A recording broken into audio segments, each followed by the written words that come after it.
Why do they only have 2 pallbearers at a normie funeral? Because a garbage can only has 2 handles.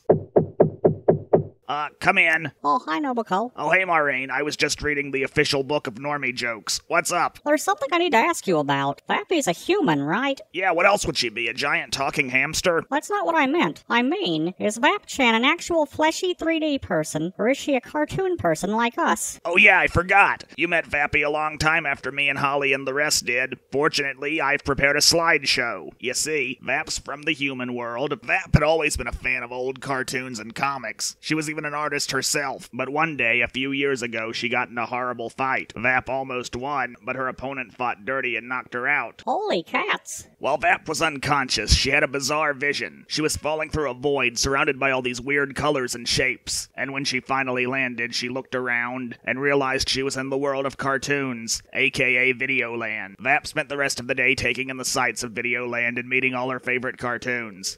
She doesn't spend a lot of time in the human world anymore. Speaking of time, it's almost time for VAP Talks Comics.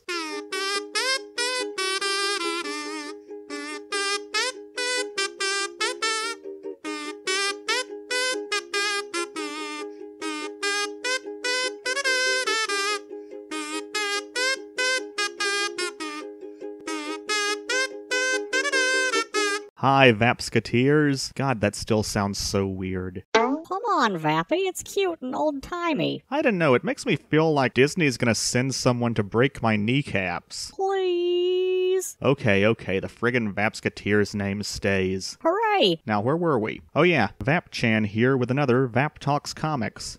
What's the comic for this episode, Vap? I'm glad you asked. Today's comic is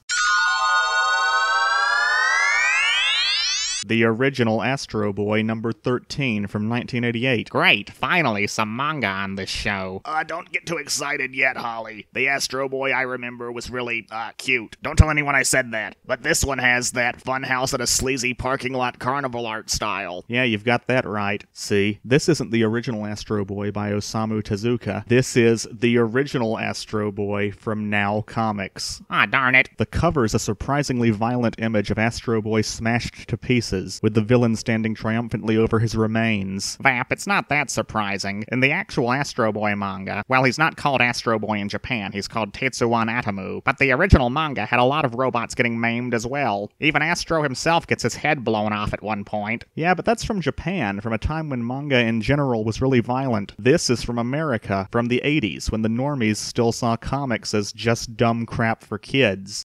Hey, check out the villain's huge... The inside cover contains the copyright information. Oh boy, now we know exactly whose copyright we're infringing by making this video. Promos for everything else Now Comics was publishing that month. And a self-congratulatory message about how good at their jobs Now Comics employees supposedly are. Now, on to the actual comic, which opens on Astro coming in from school. As soon as Astro enters the house, his parents start flipping out at him. Ah, his robot parents. Not the scientist who built him and then sold him into slavery when he realized that robots can't grow up. And what's Astro's Joseph Stalin-looking dad so pissed off about? Why, Astro rescuing someone, of course. And lest you think it's out of fear that he could have gotten killed in the rescue attempt, let's skip forward a few pages, to the part where Astro's parents say they're only mad at him for keeping secrets from them. And to that I have to ask, what secrets? Astro Boy's parents were specifically built for him. They should already know that he's constantly going around saving people. Actually, let's go even further forward in this comic, to the flashback showing Astro's parents being created. Now, in this continuity, they're actually cyborgs. They used to be human scientists, but after almost dying in a cyber shark attack, they had their consciousness uploaded into robot bodies, which makes it make even less sense that they don't know about Astro's powers, as he was there when they almost died. And lest you think that they just lost their memories due to brain damage from being near death, nope, they still remember each other after being made into cyborgs, so logically they should also remember that Astro rescues people. Good job, Ken Stacy. In your effort to do whatever it was you thought you were doing there, you just made Astro's parents look like narcissistic jerks playing a sick mind game against their own son. You know, for the rational one, you're getting mad over the stupid robot comic. But as Astro's getting chewed out by his parents, Dr. IQ Plenty, yes, that's this character's actual name, sits in a darkened room watching his favorite TV show, Mutex the Mutant Marvel, when Spud the Talking talking dog. Yes, that's this character's actual name. Asks where Mutex is today. Dr. Plenty launches into the exposition. A sad story, Spud. Mutex's mom worked with exotic isotopes at the Institute of Science. She was exposed to fugitive rays when our hero was still a twinkle in his dad's eye. Thus, Mutex was born with all his facilities, and then some, in high definition. By college, he could outrun, outjump, outfight anyone else around. Unfortunately, he couldn't outthink a paramecium. So, Dr. IQ Plenty idolizes a complete moron. Yeah, ironic, isn't it? Plenty then tells how Mutex sold out to Hollywood and was, for a time, on the metaphorical top of the world, until artificial intelligence was created and took Mutex's job by being better than him in every way. It's like I said in the last episode. If you lose your job to an AI, you probably weren't any good at it in the first place. And how? Now, here's where this comic finally starts actually feeling like a Tezuka story, as Dr. Plenty plots to exploit the human populace's racism against robots in order to save his moronic hero's dying career. VAP, robot isn't a race. I know, but it's funnier to say racist against robots because it makes the normies really mad for some reason. We then cut to Mutex watching television in his cluttered, run-down house as he and his wife bitch at each other. Remember when the idea of a washed-up ex-hero was seen as an ironic joke and not used deadly seriously in dozens of mediocre official sequels? But during Mutex and his wife's argument, there's a knock at the door. It's Dr. Plenty come to make a proposition. Before anyone gets mad over Mutex saying, "I'm warning you, Alice, one of these days," as he balls up his fist there, it's a Jackie Gleason thing. On the show The Honeymooners, Jackie Gleason would always threaten to punch his wife so hard she'd land on the moon, but he never actually went through with it, you know. Back at Astro's house, he's getting ready for bed when Dr. Elephun calls on the VidCom. At the time this comic was published, video phones were still seen as this amazing futuristic technology. Funny thing about that, actually. Video phones haven't been futuristic since 1927. Really? That long ago? Yeah, Herbert Hoover used one to deliver an address to an audience in New York from Washington, D.C. Dr. Elephun tells Astro about a fracas going down at the local Union Hall and sends him to investigate. At the aforementioned Union Hall, a little Popeye-looking robot named Bugsy is giving a speech when he suddenly gets heckled by a member of the audience. Predictably, the heckler is Mutex, who attacks Bugsy. As Bugsy gets flicked in the face, he calls out to BigRob for help. Who's BigRob, you ask? He's a fat pink robot who looks like he came out of that Milton Knight Sonic cartoon. Unfortunately, we don't get to admire BigRob's appealing design for long, as he immediately gets the living hell beaten out of him by Mutex. Hey, the top of his head is really boob-shaped. The word is familiar. Hey, where's the guy who thinks he's Oscar Wilde? You'd think the talk of boobs would make him come in and yell at us for objectifying BigRob's head or something. Yeah, I haven't heard his irritating voice in minutes. I'm sure he's around somewhere.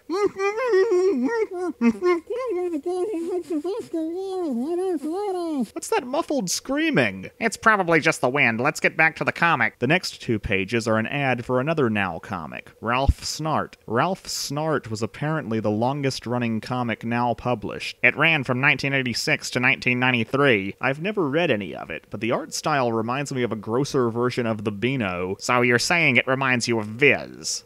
Viz the perverted British comic magazine, not Viz the American company that ruins every manga they translate. Astro Boy shows up to confront Mutex, and immediately gets punched in the face. But right as the fight's getting started, it's interrupted by a pull-out poster featuring a contextless image of Astro with a cricket. Maybe it's supposed to be a reference to Pinocchio. People who don't understand Astro Boy can't help but compare him to that story, you know? I'd say this comic actually understands Astro Boy way better than most of the American remakes do, other than that stupid crap at the beginning with his parents flipping out at him, I mean. But yeah, it's one of the telltale signs of a normie masquerading as an otaku. They always claim Minky Momo ends with her dying, they always claim Ghost Stories was a flop in Japan, and they always claim Astro Boy is nothing more than sci-fi Pinocchio. Back in the comic, Mutex is pounding the hell out of Astro, but then something happens that most people would never expect to see in an Astro Boy comic. Astro actually fights back. Yeah, I thought Astro Boy was only allowed to beat up other robots. You know, the laws of robotics preventing a robot from harming a human and all that crap. Interesting thing about that. In the original Tezuka Astro Boy manga, in the early installments, Astro could and did beat up the human villains. This carried over to the original 60s anime and to the tokusatsu version that nobody remembers. At some point, Tezuka read the works of Isaac Asimov and went back and redrew a bunch of the earlier Astro Boy manga so that Astro would follow Asimov's laws of robotics. The redrawn versions are still good, of course, but it friggin' rules getting to see Astro Boy beat up humans. Mutex continues to go on and on and on about how robots took my job, and hits Astro Boy with a girder, threatening to send him through the pinup pages. Bugsy, you know, that little Popeye-looking robot from earlier, comes in to stand up for Astro. Mutex stomps Bugsy, and Astro starts going nuts. He's punching Mutex in the face, throwing him around, and even using the ass machine guns on him. Look at Mutex there with his hands raised up. He's like, "No, Astro Boy, don't kill me with your ass. I really hope my parents aren't watching this." But suddenly, Mutex gets his second wind and starts pummeling the living hell out of Astro. Check out that Don Martin sound effect in the corner. Bobbada bobbada bobbada. Astro lies on the ground with little cartoon stars and planets circling his head. Mutex is about to deliver the finishing blow when suddenly he's pelted by garbage from someone off-panel. "Oh, what? Who did that?" exclaims Mutex. In an incredibly shocking twist, it's the Terminator. Yep, Arnold friggin' Schwarzenegger himself has shown up to save... VAP, show the next page. Yeah, it's really just a 2-page spread advert for the Terminator comic Now was publishing at the time. In actuality, Mutex was pelted with garbage by the crowd of his former fans, who now hate him for assaulting a child. Ashamed of what he's become, Mutex makes sure Astro Boy is okay. Don't worry, folks, he is. And vows to reform. Mutex gets his TV show back, and even lets Astro guest star in an episode, which everyone watches back at home. Hey, that joke about how the next episode will feature Mutex fighting the man from the IRS. What about it, Holly? What if Mutex really did run into trouble with the IRS at some point in the past? You know, tax evasion or the like.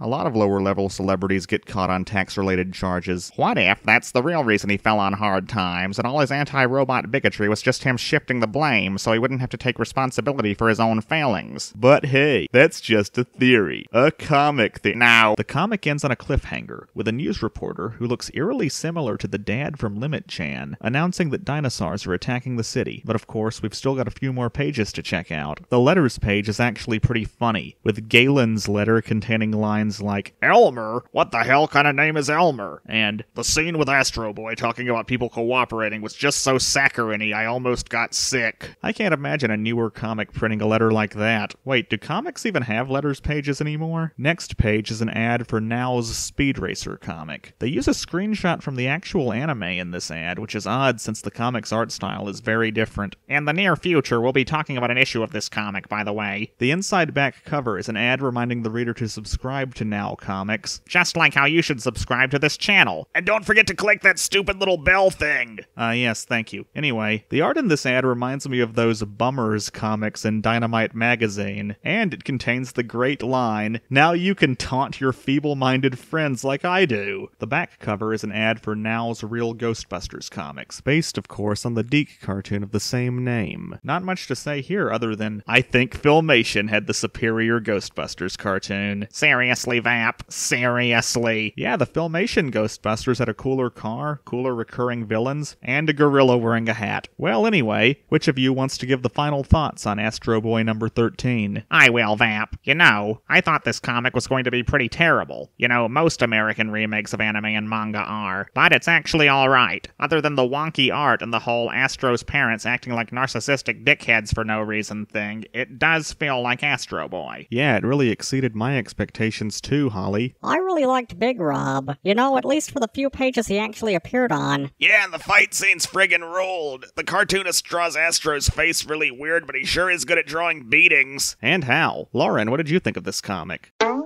It was okay, I guess. And how about the Taily-Po? He says he really enjoyed the deep social satire. Well, I think that's all we've got to say. That's our show, Vapsketeers. See you next episode.